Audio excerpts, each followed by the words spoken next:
चाँदपुर नाम के गांव में मेहरीन अपनी दादी के साथ रहती थी। मेहरीन बड़ी समझदार और मेहनती लड़की थी।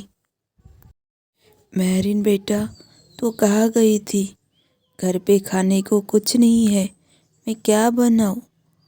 दादी, आप परेशान मत हो, मैं कुछ करती हूँ। ये कहकर मेहरीन बाहर चली जाती है और रास्ते में उससे दादाजी मिलते हैं। दादाजी कहने लगते हैं, मेहरीन बेटा, तू कहाँ जा रही है? क्या हुआ तुझे? दादाजी, मैं परेशान हूँ, घर पे कुछ नहीं है खाने को, इसीलिए। घर आते ही दादी फिर से कहने लगते हैं।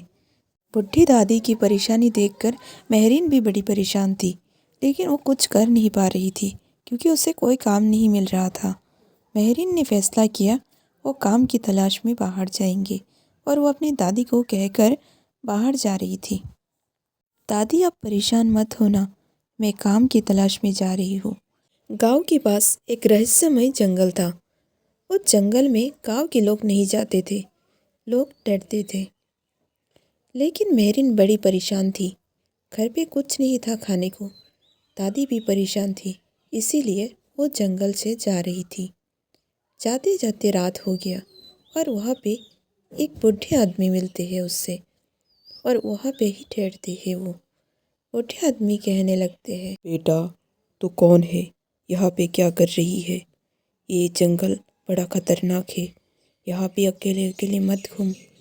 मेहरीन ने अपनी कहानी उस बूढ़े आदमी को बोले और वहाँ से चली गई। मेहरीन परेशान होके जंगल से जा रही थी। रास्ते में उसे एक बोलने वाली बकरी मिलती है। ये देखकर वो चौंक गई। लड़की, क्या तुम मेरी मदद करोगी? मैं बहुत बीमार हूँ, इस रास्ते को पार करने में मेरी मदद करो। मेहरीन ने उस बकरी की मदद किया और वो एक बड़ा सा पेड़ के पास जाकर बैठ गई। वहाँ पे एक छोटा सा घर था। वहाँ से जोर जोर से आवाज़ आने लगती है, कोई है? मेरी मदद करो, कोई है? मेरी मदद करो। ये सुनकर मेहरीन घर के अंदर गई और जाके देखा एक औरत बीमार पड़ी थी। मेहरीन ने उस औरत की मदद किया, उसकी सेवा की। बीमार औरत ने उससे पूछने लगते हैं, कौन हो तुम और यहाँ पे क्या कर रही हो? मेहरीन ने अपनी कहानी बताई। उस औरत ने उससे बोला, जंगल में एक बाबा जी रहते हैं, तुम उस बाबा जी के पास जाओ, वो तुम्हारी ज़रूर मदद करेंगे। तुम एक अच्छी लड़की हो, इसीलिए वो तुम्हारी मदद करेंगे। मेहरीन उस औरत की बात सुनकर उस बाबा जी के पास जाते हैं और उससे अपनी हर बात बोलने लगते हैं।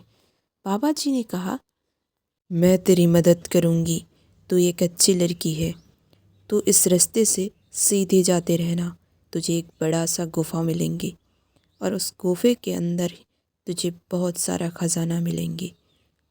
तो वहाँ से अपनी हिसाब से खजाना लेके आना, लेकिन कोई लालच मत करना। मेहरीन ने उस गुफे के अंदर जाके देखा, अपने चारों तरफ खजाना ही खजाना। मेहरीन ने लालच ना करके अपनी ज़रूरत के हिसाब से वहाँ से खजाना लेकर गांव लौट आई और गांव के लोगों को भी मदद की और अपनी दादी के साथ रहने लगी। उसने एक बड़ा सा घर लिया। अब दोनों दादी पोती बहुत खुश थे। रामपुर नाम की एक गांव में एक लड़का अपनी माँ के साथ रहता था। वो लड़का बहुत मेहनती था, पूरा दिन खेतों में काम करते रहते थे। वो एक किसान था। उसकी माँ उससे बहुत प्यार करते थे, लेकिन वो किसान होने के कारण उससे के साथ कोई शादी नहीं करना चाहते थे। माँ, आप कहाँ हो? मैं घर आ चुका हूँ, आप बाहर आइए। माँ, कहाँ है आप? क्या हुआ तुझे? इतना चिल्ला क्यों रहा है? मैं बुढ़ी औरत घर का काम कर करके थक गया हूँ। माँ, आप इतनी परेशान मत रहा करो। मैं परेशान ना होके क्या करूँ? घर का अकेले अकेले काम कर करके थक गया हूँ। तू अब शादी कर ले, मैं अकेला घर नहीं संभाल सकती। रोहन बेटा, उठ जा, कितना सोएगा? मैं पूरा घर का काम करके तुझे भी उठाऊँ तो खेतों में नहीं जाएगा क्या? रोहन की माँ ने रोहन को उठाया और रोहन खेतों में चला गया। तभी गांव की एक औरत आई। बिमला, तू आई है, अच्छा हुआ तू आई है। तू मेरे बेटे के लिए एक लड़की देख, उसका शादी की उम्र चला जा रहा है। चाची, मैं कोशिश कर रही हूँ, जल्द आपकी बेटी के लिए एक लड़की मिल जाएगी, आप चिंता मत कीजिए। ये कहकर बिमला घर चली गई। मेहनती रोहन खेतों में रोज़ की तरह काम कर रहा था। वो आज पूरा दिन काम करने के बाद जंगल से घर जा रहा था और रास्ते में जाते जाते खुद से बात करने लगे। पता नहीं मुझ में क्या कमी है जो कोई मुझसे शादी नहीं कर रहा। पता नहीं मेरा शादी होगा भी नहीं। माँ इतनी परेशान है घर का काम को लेकर। ये कहकर रोहन अकेले ही जा रहे थे। घना जंगल से वो गुजर रहा था। जाते जाते रात हो गया, लेकिन जंगल में एक खूबसूरत लड़की बैठा हुआ था। वो सोच रही थी ये इतनी रात में क्या कर रहे हैं। वो पूछने लगे, आप कौन है और इस अंधेरी रात में अकेले यहाँ पे क्या कर रही है आप? कौन है आप?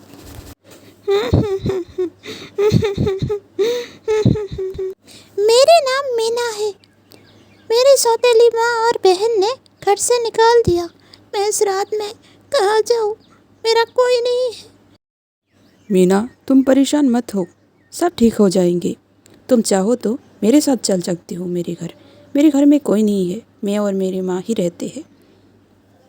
रोहन अनजान लड़की को घर ले आया और वो अपनी माँ को बुलाने लगे। माँ, माँ, कहाँ है आप?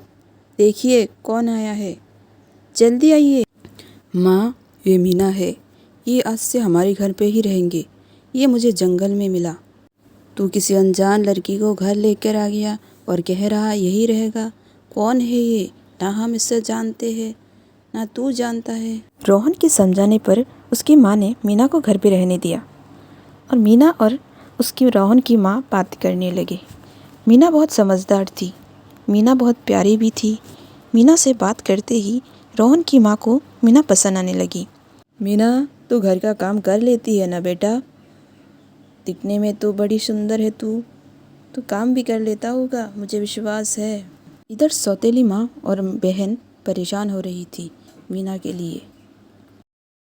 पता नहीं तेरी वो कलमही बहन कहाँ चली गई है।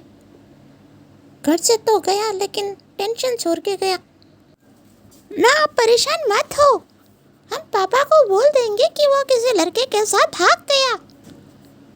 देख लेना, आप वही विश्वास करेंगे। मीना रोहन के घर पे बहुत खुश थे। रोहन की माँ और रोहन उससे बहुत प्यार करते थे। एक दिन रोहन ने, मीना, आज मैं तुम्हें कुछ बताना चाहती हूँ। पता नहीं तुम क्या सोचोगी, क्या मैं बोलूँ? बोल सकती है आप। मीना, क्या तुम मुझसे शादी करोगी? मैं तुम्हें बहुत खुश रखूँगी। कोई मुझसे शादी नहीं करना चाहता क्योंकि मैं किसान हूँ। क्या तुम करोगी शादी? बात बोलूँ आपसे, जब से आप मिले हो मुझे भी आप पसंद आने लगे हो। जिस तरह आप मेरे ख्याल रखते हो मुझे बहुत अच्छे लगते हो आप। आपकी माँ भी बहुत अच्छी है, मुझसे बहुत प्यार करते हैं। मैं आपसे ज़रूर शादी करूँगी, मैं तैयार हूँ इस शादी के लिए। रोहन ने मीना से शादी कर लिया। अब उसकी माँ बहुत खुश है क्योंकि उसकी बेटी की शादी हो चुकी है। इधर मीना और रोहन दोनों बहुत खुश है। अब पूरा परिवार खुशी खुशी रहने लगे। एक छोटी सी गांव में विदुर व्यक्ति रामू अपनी बेटी गुड़िया के साथ रहता था। गुड़िया की मां का देहांत उसके जन्म के कुछ समय बाद ही हो गया था। रामू ने कई साल तक अकेले ही अपनी बेटी की परवरिश की, लेकिन जैसे जैसे गुड़िया बड़ी होने लगी उसे एक मां की जरूरत महसूस होने लगी। उसके बड़े भाई और भाभी ने सलाह दिया, रामू, तू कब तक अकेले ही अपने बेटी को पालेगा? मेरी मानो तो दूसरी शादी क्यों नहीं कर लेता, जिससे तेरी बेटी को भी माँ का प्यार मिले। अपने बड़े भाई की सलाह पर रामू ने दूसरी शादी कर ली। रामू की दूसरी पत्नी सीमा शहर की पढ़ी लिखी महिला थी। जब वो पहली बार घर आई, गुड़िया दी, चाचू तो दूसरी शादी करने चले गए, अब तुझे प्यार नहीं करेंगे। ये सुनकर गुड़िया रोने लगी। वो पहली बार घर आई तो गुड़िया दूर दूर रहती थी। वो सोचती थी कि सौतेली माँ बुरी होती है और प्यार नहीं करती, जैसे उसने कहानियों में सुना था। सीमा बोलने लगी, देखिए ना, मैं गुड़िया को इतना प्यार देना चाहती हूँ, उसे अपनाना चाहती हूँ, उसे माँ की ममता देना चाहती हूँ, लेकिन वो मेरे पास आती ही नहीं है। मैं क्या करूँ, बोलिए ना। रामू बोला।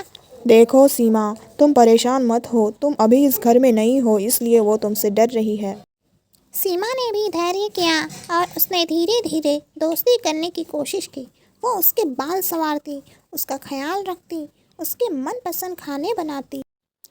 एक दिन गुड़िया बीमार पड़ गई। सीमा रात भर जगकर उसकी सेवा की, उसे दवा दिया और उसके सर पर पट्टी फेरती रही। ये सब देखकर रामू बोला। सीमा, तुम आखिर कितने देर तक जागती रहोगी? तुम अब आराम करो। गुड़िया के पास मैं बैठता हूँ, उसका ख्याल रखता हूँ। सीमा बोली। नहीं जी, मैं गुड़िया को इस हालत में छोड़कर नहीं जा सकती। मुझे नींद नहीं आएगी। आप जाइए, मैं उसके पास ही बैठूंगी। सुबह जब गुड़िया ने आँख खोली तो उसने देखा कि सीमा उसके पास ही बैठी थी और उसके सर पर हाथ फेर रही थी। उसकी सौतेली माँ को उसके पास देखकर गुड़िया की आंखें भर आई, क्योंकि गुड़िया हमेशा उससे दूर दूर रहती थी और उससे बात भी नहीं करती। गुड़िया ने सीमा की हाथ पकड़कर कहा, माँ, मुझे माफ कर दो। मैंने आपको गलत समझा। क्या मैं आपसे आपको माँ बुला सकती हूँ? ये सुनकर सीमा की आंखें भर आई और उसने गुड़िया को गले से लगा लिया। कुछ साल बाद वो एक बच्चे को जन्म दिया। रामू उस बच्चे और सीमा को घर ले आया। ये सब देखकर गुड़िया खुशी से उछलने लगी। गुड़िया अपनी छोटी बहन देख के बहुत खुश हो गई थी। देखते देखते वो छोटी बच्ची भी बड़ी हो गई और वो चारों एक साथ खुशी खुशी रहने लगे। इस कहानी से हमें ये शिक्षा मिलती है कि हर सौतेली माँ बुरी नहीं होती। कुछ रिश्ते दिल से बनते हैं, खून से भी बढ़ के होते हैं।